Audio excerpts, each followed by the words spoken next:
Hello, this is Dolores Hirschman from mastersinclarity.com, and today we are in another episode of Clarity TV. So today we have a really special guest, someone I've gotten to know over the years. She has been on my TEDx stage a few years ago, and we've become good friends. We really have. And Lisa Luckett, is going to bring us what I would say a very different perspective to an experience that we here in the United States have all shared, but it's not just the US, it's the world. It's an experience that kind of changed the course of our lives. And she has a very different approach to this event. So Lisa Luckett is an entrepreneur. She's a speaker, author. She's also a mother of, trust me, the most beautiful children you'll ever see, now young adults. And she's also a 9/11 widow. Her husband passed away during the 9/11 attack to the Twin Towers in New York City. And she's a single mother. She's also a breast cancer survivor. She knows the value of life struggles and aims to see the light or silver lining in every situation. She actually has come to understand that some of life's best lessons and grace lie within the struggle. So I want you to help me welcome Lisa. I'm going to bring her on to the studio right now. Lisa, you are able to start your video right now, so join us and let's have a conversation. There we go. Hello. Good morning. Good morning. Good morning. We're both wearing turtlenecks. I know. It's cold. It's winter. So, Lisa, I know your latest project was your book, so let's start with that. Tell me about it. Tell me about this project, and what does it feel to accomplish this? Because I know it was a long time coming, and I think, there's many experiences you've had in your life, and I think the book is kind of a tangible repository of a lot of that has happened for you. So tell me about that. God, way to get the message in there, right? Life is happening for us, not to us. This is not about victimization and finding a villain. This is about seeing our struggle as the lesson, that life is our classroom. Mm-hmm. And I actually coined that phrase on my TED Talk with you. And it really has resonated with me forever. So writing the book was actually a step I took because of when I met you, and realizing that here I am in my late 50s. My husband we were in our early 40s. I just turned 41 a week before 9/11. And that journey basically took me to a place of self-discovery. So the book that I've just written is the first of actually 3. And show me. Do you have it? Oh, yep, here it is. Okay. Oh. And I just have to say, I love this book more than life itself, in the sense that it just turned out so beautifully. Hi. The cover art is by a dear, dear friend who Teddy loved and I loved. And so getting the cover done reconnected us after 20 years, and just was this amazing little side story of deep friendship and how we can just reconnect when, no time has passed, and coming back together. And we spend our lives kind of navigating in and out of different situations, and it brings people back and forth. And that's really one of my great joys. Probably the greatest joy is watching how life is unfolding, and I don't attach, or the term being detached. That's part of what I've learned over the last 17 years. But the book itself is founded in 9/11, but it's really the story about how 9/11 was the catalyst for me to experience remarkable personal growth. Mm-hmm. And that we can see, if we choose, the light in our struggles, that they're being given to us to learn. And as horrible and grotesque as they might be, in the end, when the dust settles, we can gain remarkable wisdom from them. And, I in the recent years, through my spiritual study, what I've realized is, if we just have to shift around and realize that we're really not here to be happy. We're really here to learn. And so part of the other message of the book is not only was it seeing light and in your struggle and choosing to see the positive, but it's also the healing power of kindness. Mm-hmm. Because it was the kindness of strangers, not the people that you think are going to be there for you. My family and my in-laws, blew apart. I mean, it wasn't good to begin with. And 9/11, the negative energy of 9/11 just exacerbated just bad situations and made them worse. And at least that was my experience. So it's usually the people that come to the surface that show up for you that you never expect. And it's in the non-expectation where the beauty lies. I love that. I love that. And I think this kind of gives us leeway to this next question that I have, because I wonder, and maybe you know this answer or not, but I find that wherever we arrive in our lives, like right now, you and I, in whatever it is today, everything that's brought us to this moment, there's kind of a common thread, something that's always been with us, a common denominator or a belief or something we've done. What is that thread for you that you can kind of pinpoint throughout your life? Maybe it's curiosity, maybe it's, this concept of expecting the unexpected, right? Not being attached to what there is. So tell me more. That's actually a really interesting question. I've never had that before. What? I didn't even prep you. Right, it tripped me up. No, curiosity is inherent in my nature. I'm very curious by nature. But I would say what's kept me going, and in the early years after 9/11, which is when I basically, to give you a little backstory, is, within a couple of weeks of 9/11, I vowed, like my warriors showed up. And I vowed that I would not let Teddy and all the others die in vain. I would spend my life trying to make something good come from this. Or the terrorists would be winning. And that is not acceptable to me. But the only way I could offset it was to start to figure things out. And I saw 9/11 as the equivalent of having every emotional bone in your body broken simultaneously. So you would go to a medical doctor for your bones, right? Yeah. So I went to a mental doctor for my head. And I started this amazing journey in psychoanalytic analysis to figure it all out.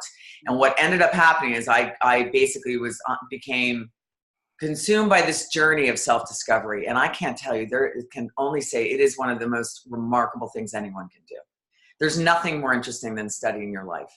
And as I was sitting there trying to dissect and figure out why I kept going through a really painful childhood, and a childhood of not anything dramatic in the sense of physical abuse or sexual abuse, any of that. It was a childhood of neglect. But it was a neglect with people standing right in front of me, of not being seen or heard or given enough attention, disregarded. And that's very painful to a child who is very sensory, who's tuned in. Kids are very tuned in and connected. So it's these subtleties. The extreme stuff is easy to identify. It's the subtle stuff that is, because we are so complex and we're so intelligent. So I would think to myself, what keeps me going? What kept me going? And it was kind of this, I used to call it like a grain of sanity. It was a grain of I can't give up. I've got to keep going. And when now 17 years later, it's really about never giving up and just getting back up and going and, taking those hits and rolling through them and knowing they're waves that are going to pass and get up and keep going. And I think there's something there that it's in your words, and I want to extract it for our listeners, because I think, as you coach with me for your TEDx, and you know that the stories are what give ideas life. But for when we are expressing our stories, it's good to extract the lesson or the idea, right? So that someone else can apply it in their own way. And so what I'm hearing from you is this concept that, after 9/11, at least, I know you have had other challenges, but talking about 9/11 as a challenge or as a kind of like, a curveball, a little bit of a curveball. But this concept that soon after, after the shock, is that you found a purpose. Yes. You found not necessarily maybe a destination, but a lighthouse, somewhere where you can point your ship towards. And that would kept you going. I mean, you just said it, for me it was, how can I have Teddy and everybody that, died in 9/11, at least in the Twin Towers, not have gone in vain? And like, how can I keep their life and their spirit alive, right? That was initially one goal. And then, that gave room to another goal, which was, okay, how can I better understand who I am and my experience of life? And in doing so, you're bringing light to other people to do the same. So what I want to extract is for our listeners is like, find that new lighthouse, find that place where you're aiming towards, and trust, because a lot of people, here's the thing, Lisa, I've met people who say, well, until I know my purpose, I'll just stay in bed. Until I know what I'm here for, I'll just put my covers back over my head and just wait. But what you know and I know is that first destination or goal will actually give room to the next one. Right. And so with that said, what is your next goal? What is the purpose of this work? I know you have a big day tomorrow, and you told me a little bit about it, but I'm curious about it and to learn more. What is at the end of this vehicle, the book? I know it's the first one of 3. They're all vehicles for a bigger message and a bigger impact. What's that impact? Well, just making the world a better place, right? We're here. And I just want to back up, because for people watching this, part of finding your purpose is pretty often going against the grain. It's not going to be something that everybody's like, yay, do that. I had to swim completely upstream and against the tide on everything I did. I was not people weren't like, oh, good, go to therapy. That's great. My parents, no. People are like, but in your gut, like my 9/11 was so big, it just literally blew our world open, and in that, for me personally, what I got that morning was trust yourself. No one knows what to do. Everything just shifted like instantaneously. And I mean that from the top authorities of the country all the way down. Nobody. Yeah. Like, whoa, this is a completely new ballgame. Right, complete leveler.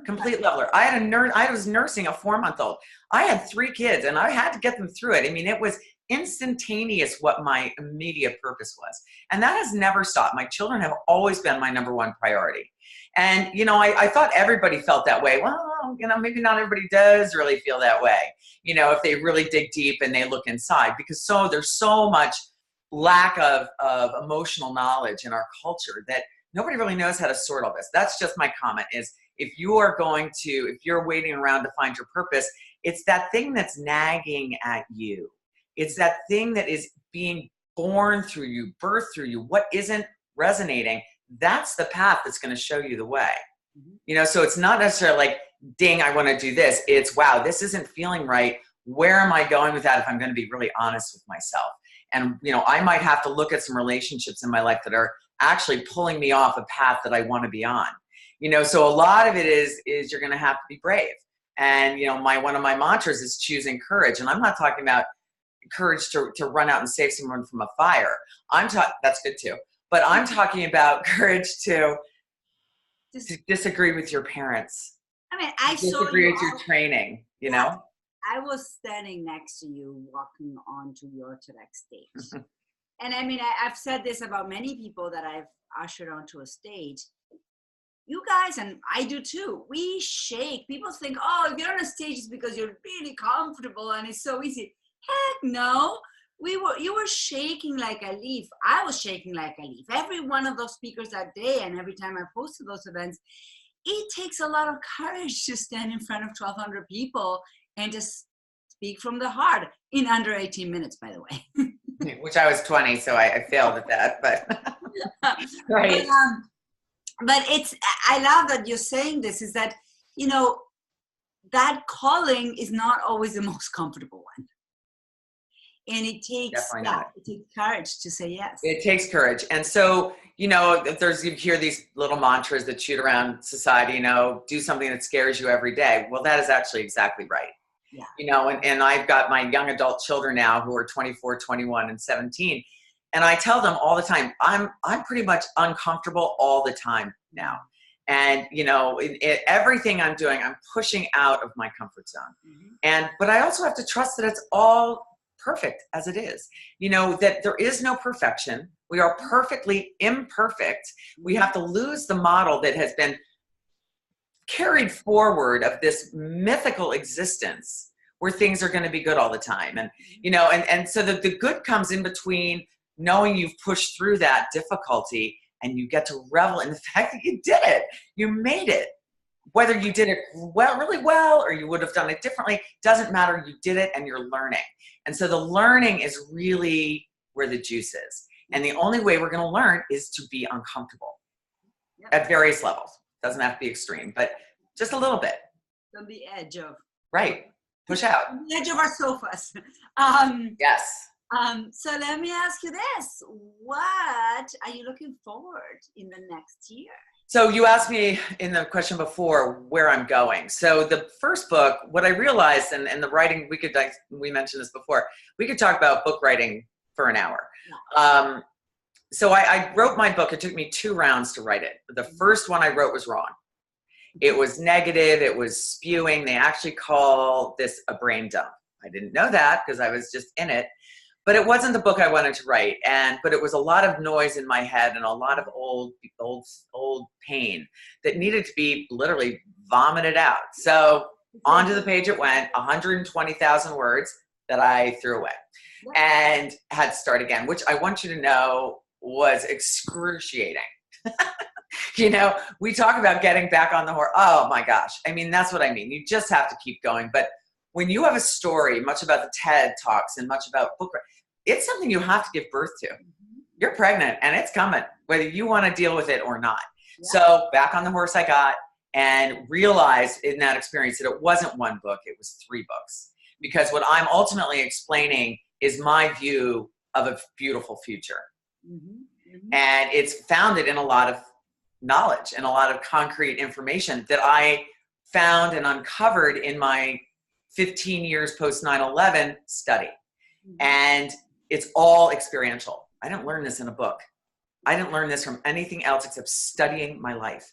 And what I want to share with anyone who will listen is, especially women in our world today where women are coming forward, we do not see our value.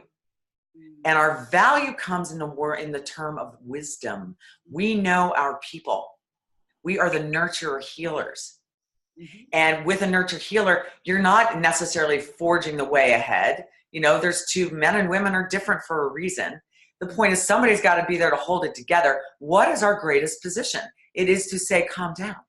Shh, everything's going to be okay. You know, and women, so we're finding ourselves. And part of that is to understand your life experience is really where your value lies. And looking at what you've lived through, looking at what you know, and gaining self-confidence, gaining that self-worth and that self-esteem because you know a lot. We have great value. What we've never been trained or taught because it's not in a book. There's no degree. It doesn't align with money. So.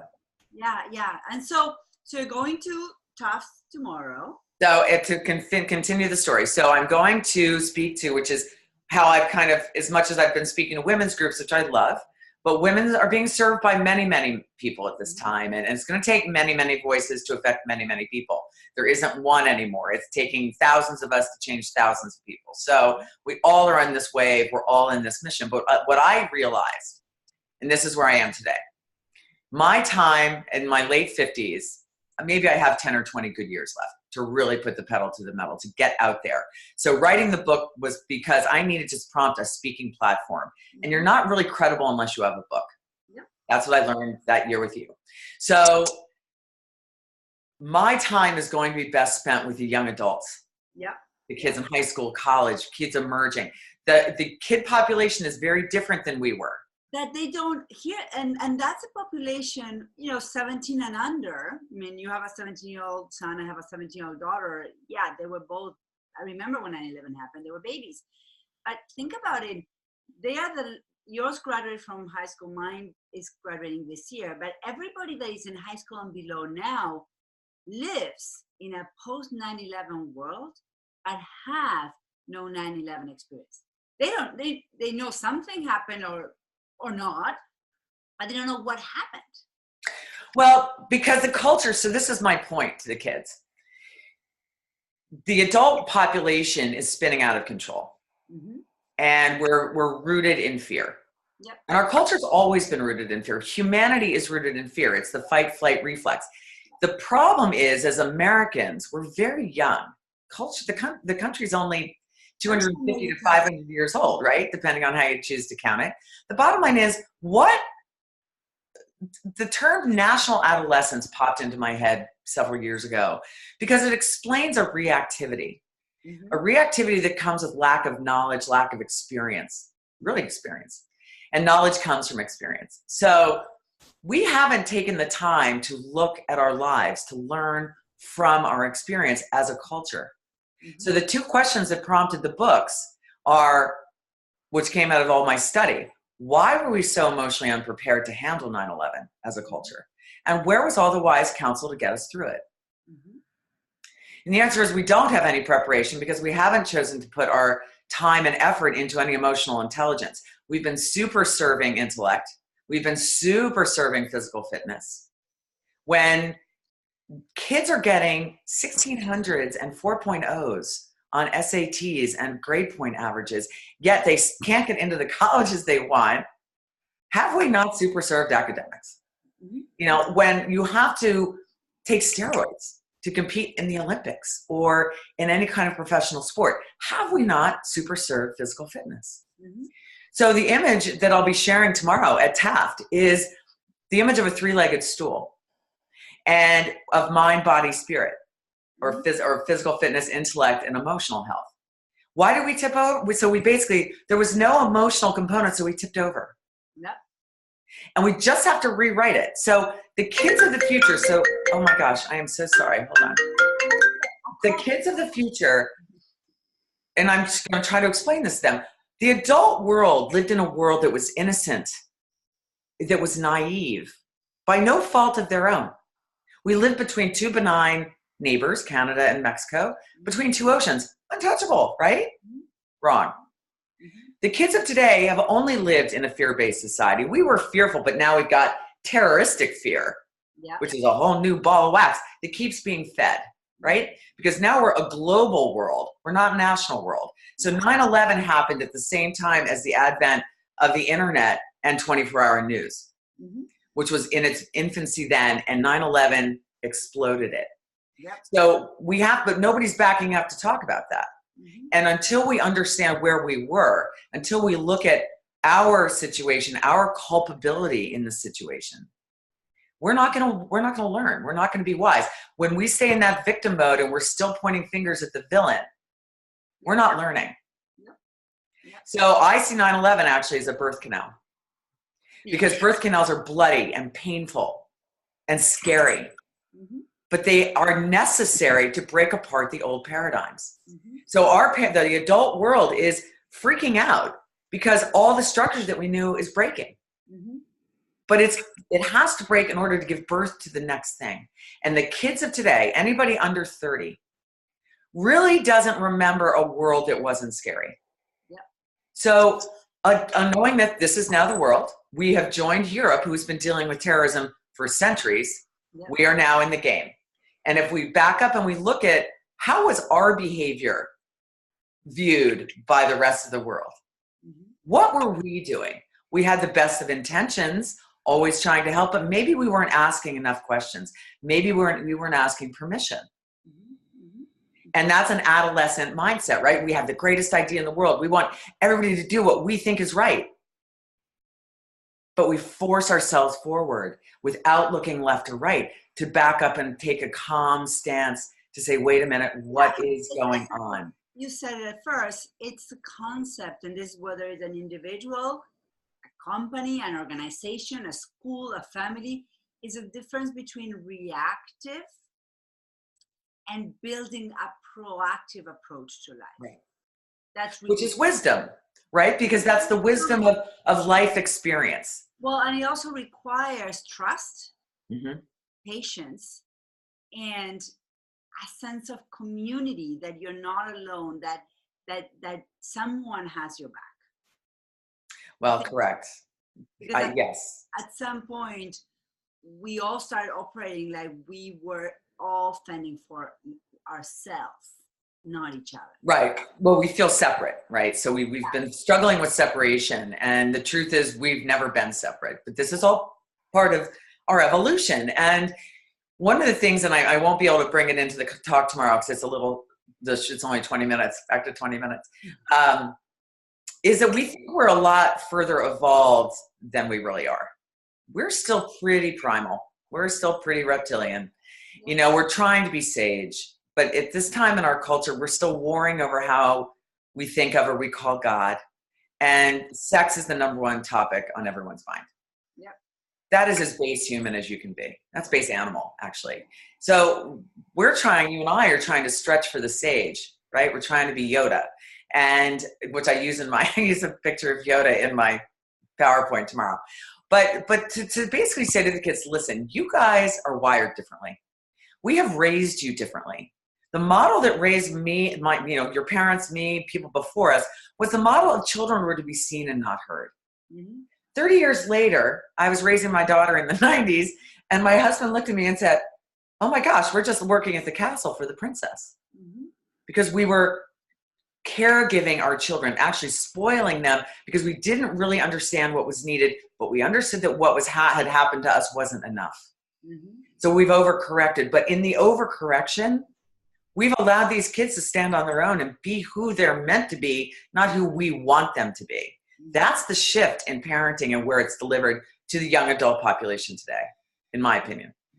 And I think that opens a little bit of a Pandora box because it gives them a responsibility that for some, it might feel too heavy, but it also gives them the freedom to stand up. Well, and I think that, so my question is going to be to them, if you're afraid of your world, what do you want in the next 20 years? Because it's going to take 20 years to really shift the game. It takes 20 years for social change to happen. Yeah.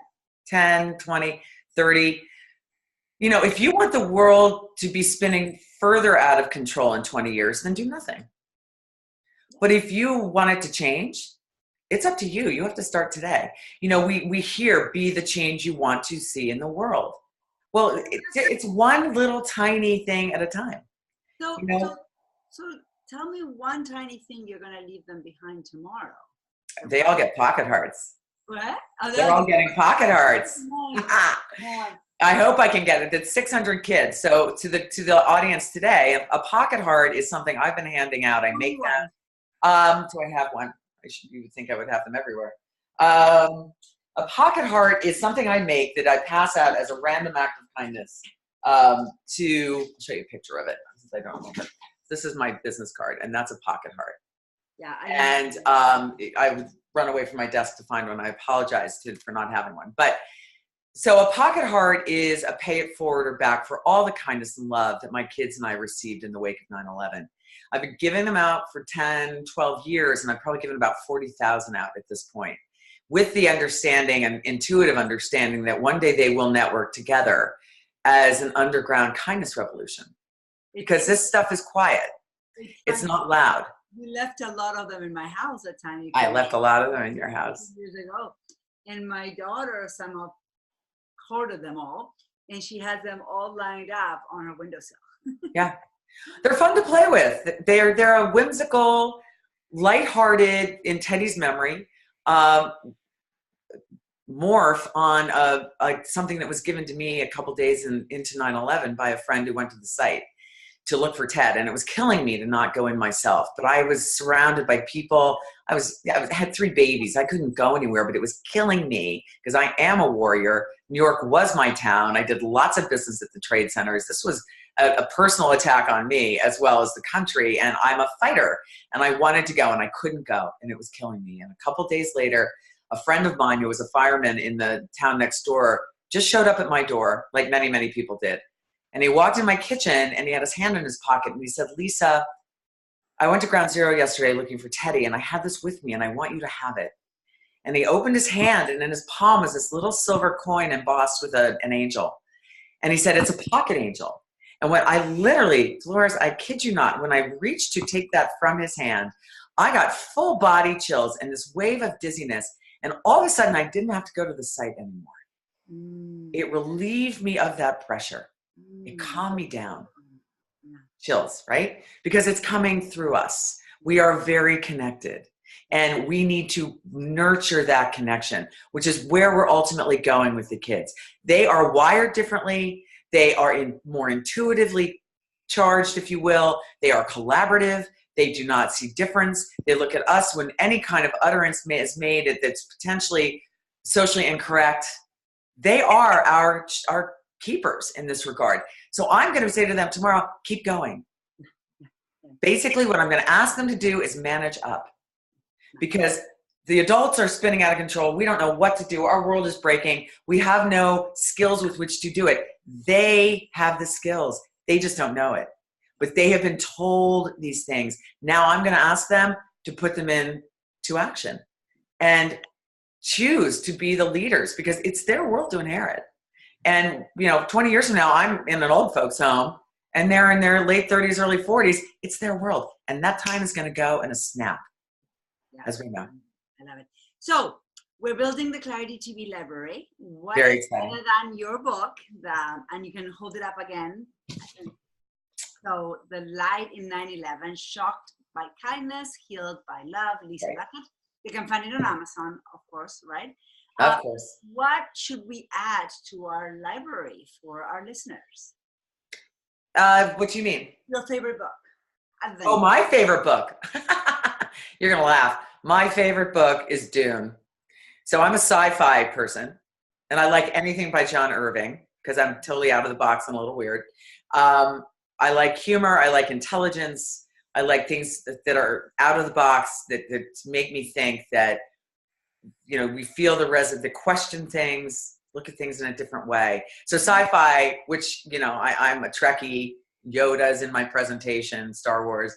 So anyway, Dune would be my favorite book, but it probably won't appeal to many people. What are some of the other answers you've gotten for that? Well, we've had Man's Search for Meaning, of course, Victor. Oh, that's a good one. Yeah. I've been reading this book from Mike Singer. Interesting. The Surrender Experiment. You might want to pick that up in Audible. It's a good. I've been listening to it. It's pretty good. So yeah. And what is that talking about? So his original book was The Untethered Soul. You might have heard. Yes, of that. excellent. I haven't read it. I picked this one up, and I have loved it because it's about what you are talking about, is trusting yourself. And he wanted to have a isolated meditation kind of life, and stuff kept popping up asking him to do things. And at first he said no, and he's like, well, maybe there's a reason why I have to say yes to that job or this project or whatever.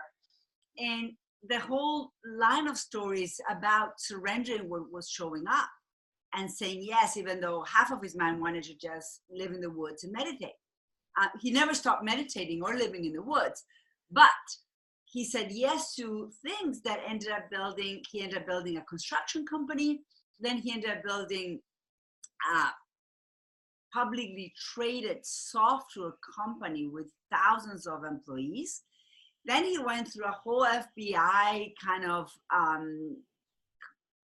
white crime lawsuit for 7 years, which was unfounded, and it became dismissed. It was one of the most expensive government lawsuits that the government ever pursued, and it was all following the wrong lead. There was someone corrupt in the company that was acting wrong, and he was able to kind of convince that, he admitted to some crimes and put everybody under the fire, but everybody else was fine. But it took him 7 years to get through that lawsuit, right, and kind of destroyed everybody's life in the process.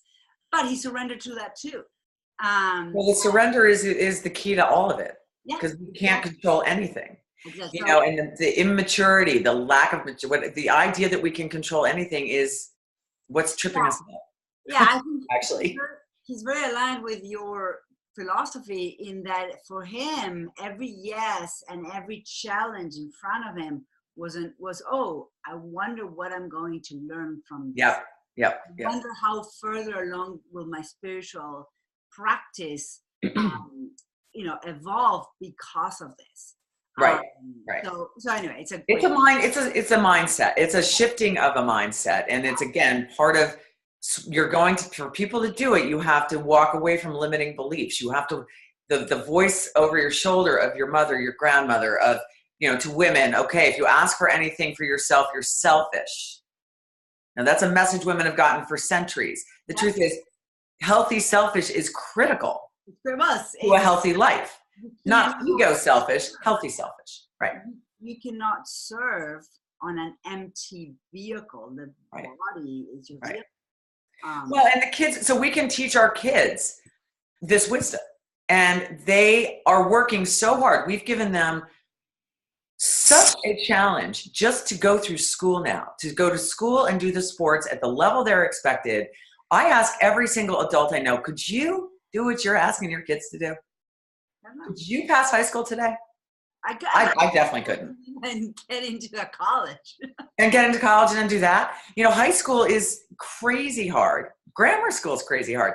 So the point being, maybe, and this is what I realized when I was writing this last PowerPoint, where have we been running to? It seems like they've been in a race to nowhere, but maybe what it is what's missing is the purpose. And maybe their purpose is we've been literally aiming toward this the entire time, that they are going to manage up. They are going to set the new stage and be that calm voice of reason in the chaos. Yeah. That they can choose to settle down. They see us. They're allowed to question authority. We were never allowed to question authority. Yeah. Right? So all of a sudden, it doesn't mean to be rude, and it's in no way to be disrespectful. Absolutely not. We need to be respectful of each other regardless of station, regardless of age. Respect should just be a given human condition. Yep. By all of us. No one knows what someone has been through 5 minutes before you see them. Yep. You need to respect them. And that's why 9/11 is so unique. I am still treated with kid gloves. I am still treated, I get the best of people because they know my story. Yep. But let me tell you, everyone has a 9/11 in their life. Yep. And many worse things than mine. So, and people deal with remarkable strength and grace and dignity. It's the periphery that's screaming, right? The center, the majority is remarkable. And we have to remember how remarkable and strong and beautiful we are. Yeah. People are inherently good. Yeah, and those are people that need to take. That's where we just have to flip it around. It's just changing perspective from here to here. It's just choosing to see things a little differently. Surrendering. We are powerless. As adults, we don't know everything. Technology has proven that to us, right? We're never going to catch up with our kids. That's where the world is, why the world is so different. So, where do people find you? Well, I have a new author website, Luckett.com, which is Luckett, Lisa Luckett. And you can hear the story of the Pocket Heart is up there. The TED Talk is there. The book and some excerpts from the book are there. This is, in fact, and I'm going to drop this in, although it gets a little confusing, so I don't talk about it at this time as much. But this book is year 5 and 6 of a 20-year plan to bring a brand of kindness to the world called Cosmina Enlightened Living. And that's what's explained in this story, the genesis of how Cosmina, which is a made-up word meaning where coziness meets glamour, and there's a whole backstory to it.